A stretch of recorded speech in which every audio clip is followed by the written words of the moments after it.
You will hear me mention the shortcut menu regularly throughout this AutoCAD 2010 course. The shortcut menu is an abbreviation for the right-hand mouse button context-sensitive shortcut menu. You can see why I only call it the shortcut menu. One, it's a real mouthful, and it's very difficult to say. But two, having to say that all the time is obviously going to be difficult when I'm trying to demonstrate examples to you on this particular AutoCAD 2010 course.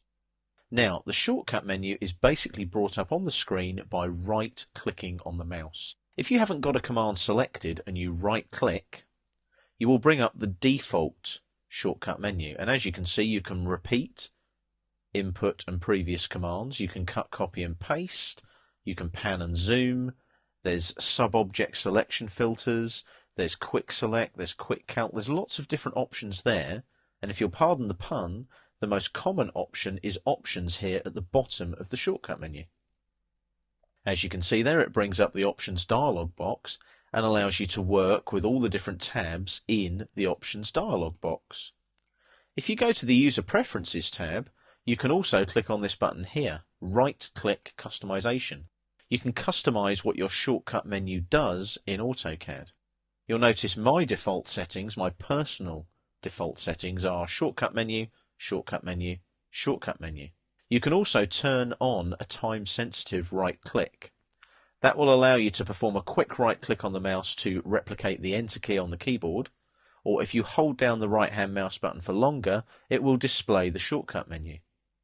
Personally, I use the keyboard for Enter. I don't tend to use the mouse, so I don't have that ticked, but again, it's personal preference. You can customize your user interface to what you are comfortable with. So I'm going to cancel that there. I'm also going to cancel the options dialog box there as well.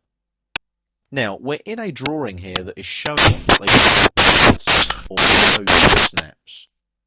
Now, what I need to do here is make sure on my object snaps at the bottom of the screen here, I'm just going to go to settings, and I'm going to make sure that my node snap is on here, like so. So it's a right click over your O snap here. Go to settings on the shortcut menu again another shortcut menu, and make sure that your node snap is on, that one there, and OK it. Right, we've got a layer of objects here, you'll notice, so I click on the down arrow there, and you've got objects there.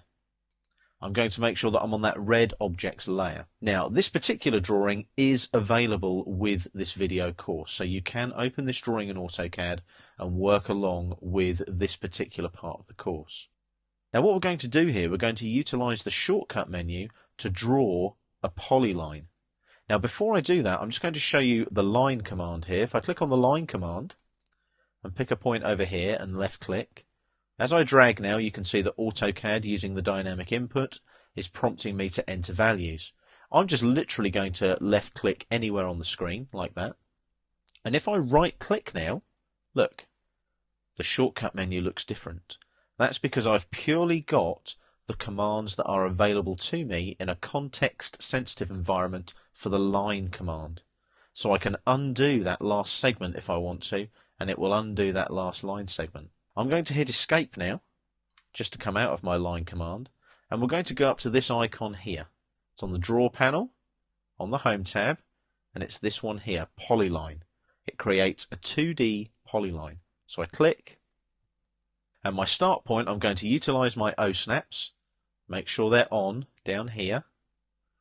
So I'm going to hover over that node snap there, left click, and I'm now going to place a line segment of the first part of my polyline here and left click. So there's my line part of my polyline. I now right click, and there's my shortcut menu with all my polyline options there.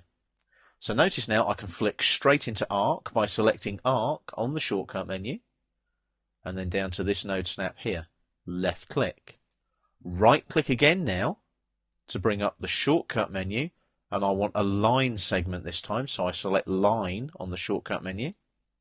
I go to this node snap here, left click, and now what I'm going to do is I'm going to right click again and select arc on the shortcut menu again, and go up to this point here, left click. I'm then going to right click again, and I'm going to go enter because I've finished my polyline. And as you can see there, that is now a polyline made up of arc and line segments purely drawn by using the polyline command and the shortcut menu.